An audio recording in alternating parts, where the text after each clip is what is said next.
अब conflict Jones के बारे में बात करते हैं, स्टार्टिंग विद यूक्रेन रशिया। या काइंड ऑफ टॉप व्यू से ठीक है, कॉन्टेक्स्ट दीजिए कि एग्जैक्टली हुआ क्या।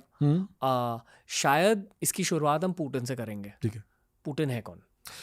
पुतिन इस समय रूस के राष्ट्रपति है, प्रेसिडेंट जी। अब पुतिन जी एक KGB एजेंट रह चुका है। वो उन्होंने ईस्ट जर्मनी में सर्व किया था 20वीं शताब्दी में ड्यूरिंग द कोल्ड वॉर इरा।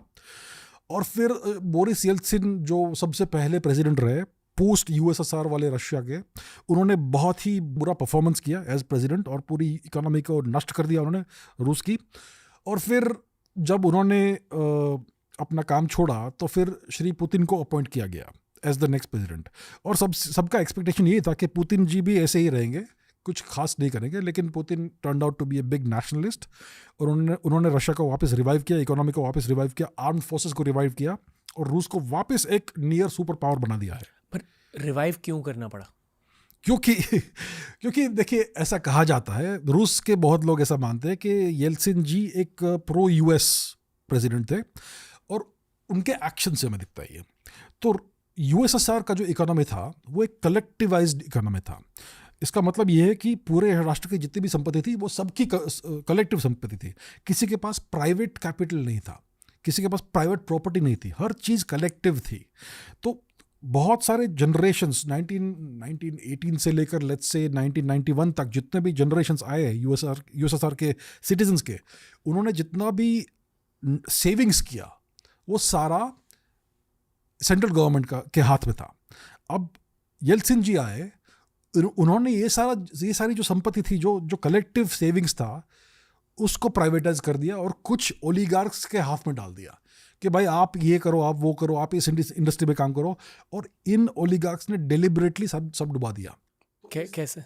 देखिए, अगर आप एक व्यक्ति को अगर आप माइनिंग सेक्टर देंगे तो उन्होंने क्या किया कि माइनिंग सेक्टर को पूरा नष्ट कर दिया because of bad business practices and all that.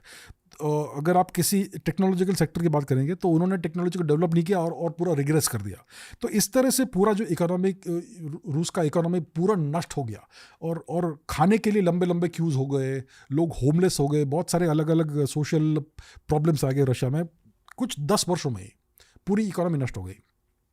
और ऐसा कहते हैं कि डेलिबरेटली किया गया to destroy Russia's economy by US, क्योंकि येल्त्सिन वाज प्रो US। तो इस सिचुएशन को इनहेरिट किया पुतिन ने और उन्होंने 20 साल में पूरा का पूरा टर्न अराउंड कर दिया। हर सेक्टर को उन्होंने स्टेबलाइज किया, जितने भी नॉन परफॉर्मर्स थे और इविल परफॉर्मर्स थे उनको हटा दिया और सबको कब्जे में और काबू में कर दिया।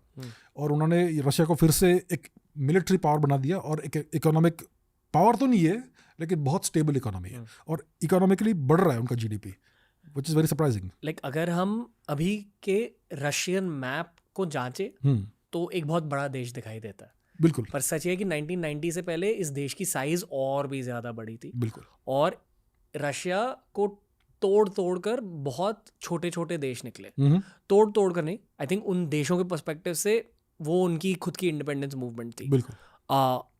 उनमें से एक देश था यूक्रेन का जोग्राफिकल रीजन। इस पर भी थोड़ा सा इसके बारे में बताइए। हाँ, हम यूक्रेन वॉर के बारे में बात कर रहे हैं। तो यूक्रेन हिस्टोरिकली अगर आप 1000 वर्ष पहले जाएंगे, आज से 1000 वर्ष पहले, तो रूस के जो लोग थे, रूस लोग, उनका कैपिटल सिटी था कीव। ओके, वो यूक्रेन का कैपिटल नहीं था, रूस का कैपिटल था। ओके, और जो शब्द है यूक्रेन वो आता है रशियन शब्द से उक्राइना, और उक्राइना का मतलब है बॉर्डरलैंड्स। बॉर्डरलैंड्स किसके भाई? रूस के। तो हिस्टोरिकली यूक्रेन रशिया का ही हिस्सा रह चुका है और यूक्रेन के जो लोग हैं वो भी स्लाविक लोग हैं और रूस के लोग से बहुत ही क्लोजली रिलेटेड है। अगर आप यूक्रेनियन भाषा और रूशियन भाषा के बारे में अगर आप डिफरेंस देखोगे तो it is like Hindi Punjabi या हिंदी हरियाणवी वाला डिफरेंस, हल्का सा डिफरेंस है, एसेंशियली सेम लैंग्वेज ही है। तो यूक्रेन को अभी 1991 के बाद अलग राष्ट्र बनाया, उनके सारे न्यूक्लियर वेपन्स रशिया के हाथ में आ गए और यूक्रेन के हाथ में क्राइमिया भी आ गया 1991 के बाद। फिर क्या हुआ कि यूक्रेन धीरे धीरे प्रो वेस्ट हो गया। अभी जब USSR का ब्रेकअप हुआ था तब US ने रशिया को वचन दिया था कि हम नेटो जो अलायंस है, मिलिट्री अलायंस US का यूरोप में, उसको हम ईस्टवर्ड एडवांस नहीं करेंगे, नॉट 1 इंच ईस्टवर्ड्स। उन्होंने वचन दिया था लेकिन लिखित वचन नहीं था, उन्होंने वर्बली ये प्रॉमिस किया था। और उसके बाद 1990s में धीरे धीरे इन्होंने इस वचन को तोड़ दिया और ये धीरे धीरे एक राष्ट्र के बाद एक राष्ट्र को अपने अंदर शामिल करने लगे और इवेंचुअली ईस्टवर्ड्स बढ़ने लगे। ओरिजिनली नेटो गैंग में कौन कौन था? ओरिजिनली नेटो में गैंग में कुछ मुझे एग्जैक्टली याद नहीं है, फ्रांस, जर्मनी, इटली, स्पेन और कौन है जो नॉर्डिक राष्ट्र है वो टेक्निकली नहीं थे लेकिन they were part kind of in the satellite regions. So जो मेजर राष्ट्र थे वेस्टर्न यूरोप के वो सारे नेटो के मेंबर्स थे। यूके डेफिनेटली यस, सारे मेजर राष्ट्र। तो ये यूएस का मिलिट्री अलायंस था कोल्ड वॉर के समय का, to counter Soviet alliance which was the Warsaw bloc alliance. अब कोल्ड वॉर तो समाप्त हो गया, यूएसएसआर ब्रेकअप हो गया, तो फिर नेटो की क्या जरूरत थी? फिर भी उन्होंने नेटो को कंटिन्यू किया और उसको और बढ़ाया, उसको और एडवांस किया ईस्टवर्ड्स। और फिर 2014 में यूक्रेन में यूएस ने एक रेजिम चेंज ऑपरेशन किया और इसमें एक प्रो रशियन गवर्नमेंट जो कॉन्स्टिट्यूशनली और डेमोक्रेटिकली इलेक्टेड थी उसको उन्होंने हटा दिया, जैसे अभी रिसेंटली बांग्लादेश में हुआ था वैसा ही। और फिर एक प्रो यूएस पपेट को इंस्टॉल किया उन्होंने। तो फिर ये कहने लगा कि भाई Ukraine should be part of NATO. तो अगर यूक्रेन नेटो का हिस्सा बन जाता है इसका मतलब ये है कि भाई NATO military forces Ukrainian territory पे आ जाएंगे, which can include US nuclear weapons. Russia के बिल्कुल बॉर्डर पे यूएस के न्यूक्लियर वेपन्स आ सकते हैं। तो ये ऑब्वियसली एक बहुत बड़ा रेड लाइन है पुतिन के लिए और रशिया के लिए। मतलब अब यूक्रेन में अमेरिकन सोल्जर्स हैं? अभी नहीं है, लेकिन अगर यूक्रेन बन गया नेटो मेंबर तो फिर ये हो जाएगा। इस समय यूक्रेन नेटो में नहीं है लेकिन वो नेटो में आना चाहता है और इसी डेंजर को देखते हुए ये पूरा कॉन्फ्लिक्ट शुरू हो गया। यूक्रेन की फौज जो वेपन्स यूज कर रही है वो यूएस से मिले? हाँ ऑफ कोर्स। तो यूएस जब से ये पूरा शुरू हुआ युद्ध तब से यूएस और जो पूरा सारे वेस्टर्न नेशंस है वो यूक्रेन को सप्लाई कर रहे हैं, वेपन्स, आर्म्स, एम्यूनिशन, हर चीज़, मिसाइल्स, हर चीज़ उनको सप्लाई कर रहे हैं। और टैंक्स भी दिए हैं, काफ़ी अच्छे टैंक्स जो जर्मन लेपर्ड टैंक्स है। तो ये सब अगर वेस्ट सप्लाई नहीं करता तो यूक्रेन वॉर कब का ख़त्म हो चुका था। वो इसीलिए आज भी चल रहा है वॉर, क्योंकि वेस्ट यूक्रेन को रेगुलरली रीसप्लाई कर रहा है। तो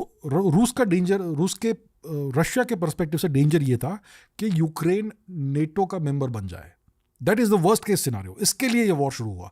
पहले उन्होंने क्राइमिया लिया 2014 में after the regime change operation, Euromaidan coup के बाद, और फिर 2020 के आसपास उनको दिखने लगा कि भाई अभी यूक्रेन बहुत जल्दी नेटो का मेंबर बन जाएगा। अगर बनता है या नहीं बनता है फिर भी बिल्कुल प्रो वेस्ट बन चुका है, तो we have to do something about it. और क्या हो रहा था कि 2014 के बाद जो दोनबास रीजन है, लुहांस्क, दोनेस्क, वहाँ पे जो रशियन मेजोरिटी लोग हैं उनके ऊपर बहुत सारा अत्याचार चल रहा था, बहुत ऑपरेशन चल रहा था उनका फ्रॉम द यूक्रेनियन गवर्नमेंट। तो इसके लिए फिर पुतिन ने आई थिंक काफ़ी बिलेटेडली ये स्पेशल मिलिट्री ऑपरेशन लॉन्च किया। यूक्रेन की सच्चाई अब क्या है? क्योंकि मीडिया में हम अक्सर वो बिफोर आफ्टर वाले इमेजेस देखते हैं कि पूरा यूक्रेन अभी नष्ट हो चुका है।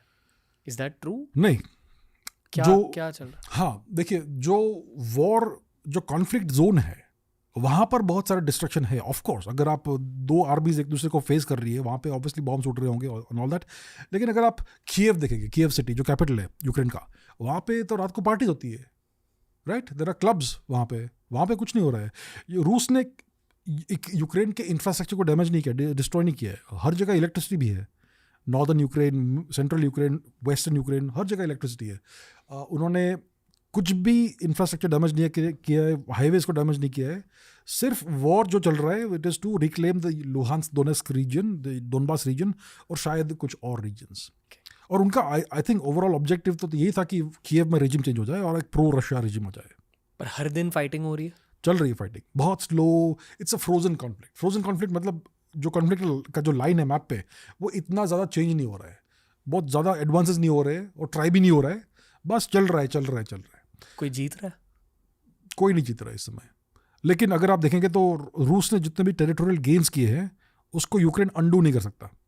यूक्रेन के पास वो क्षमता नहीं है जो रूस ने टेरिटरी ली है उसको वापस जीतने की।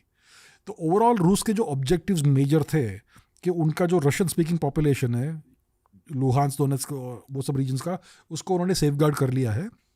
और फिर they are willing to wait, जितना भी वेट करना चाहे, ताकि यूएस फिर इनको जो सपोर्ट दे रहा है उसका प्लग पुल हो जाए. Okay, तो ये बस चलते जा रहा है and it's like a waiting game. It's like a waiting game and probably Trump के आने के बाद शायद एक ऑफिशियल सीज फायर हो जाए, hopefully. Official cease fire. Recently क्या स्टेटमेंट्स निकल गए हैं? पिछले 2 साल से बोल रहे हैं ट्रम्प कि अगर मैं प्रेसिडेंट होता तो ये वॉर शुरू ही नहीं होती या फिर एक हफ्ते में खत्म हो जाती. Do you agree? You feel कि ये एक्चुअली होता? बिकॉज देखिए, यूक्रेन वॉर क्यों चल रही है? क्योंकि यूक्रेन को सप्लाई कर रहा है वेस्ट मतलब US. The US dominates the west. अगर यूएस आज बोलेगा कि भाई अब से हम आपको सप्लाई नहीं करेंगे, आपको आर्म्स एम्यूनेशन कुछ नहीं देंगे, आपको पैसे नहीं देंगे, तो वॉर 2 दिन में खत्म हो जाएगी. तो they can do it any time they want. Okay, got it. अगर ऑफिशियल सीज फायर हो गया तो इस युद्ध का आउटकम क्या रहेगा फिर? इस युद्ध का आउटकम फिर ये होगा कि रशिया तभी एक्सेप्ट करेगा सीज फायर जब कीव एक न्यूट्रल राष्ट्र बन जाए. कीव मतलब जो कैपिटल, मतलब यूक्रेन एक न्यूट्रल राष्ट्र बन जाए. नेटो का मेंबर नहीं होगा वो, और प्रो वेस्ट भी नहीं होगा, और जो रशिया ने जो टेरिटोरियल गेन्स किए वो रशिया के पास ही रहेंगे. यही सीज फायर के टर्म्स होंगे. उसके अलावा किसी भी टर्म्स को रशिया एक्सेप्ट नहीं करेगा. तो अगर सीज फायर होती है तो इन लाइन्स के ऊपर सीज फायर होगी. Got it. आई होप कि सीज फायर हो जाए भाई. बहुत लोग मरे हैं, बहुत ज़्यादा लोग मरे हैं. यूक्रेन का जो पूरा डेमोग्राफी है वो कोलैप्स हो गया है. सारे मिलिट्री एज मेल्स, पुरुष बहुत मर गए. मतलब बिटवीन 16 एंड 60. हाँ, 16 to 60 के आसपास रफली अगर देखेंगे तो बहुत लोग मर चुके हैं. मतलब आम जनता ने भी पार्टिसिपेट किया. आम जनता को पार्टिसिपेट करना पड़ा है. उनको खींच के डाला है आर्मी के अंदर कि आप भी आ जाओ फौज में, आप भी आ जाओ. हाँ, सभी को कंपल्सरीली. तो it has been horrible for Ukraine demographically. I think अगर एक राष्ट्र की तरफ अगर आप देखेंगे यूक्रेन को, तो उसका फ्यूचर बहुत सीरियस डाउट में है लॉन्ग टर्म. मतलब क्योंकि अगर आपके पास आपके पॉपुलेशन में 70% विमेन है और 30% मेल्स है जो वृद्ध है, बुढ़े हैं, तो आप कैसे इस पॉपुलेशन को सस्टेन करोगे? ये सिचुएशन होगी है. और रशिया में भी काफ़ी, आई एम श्योर, बहुत सारे सोल्जर्स मरे हैं.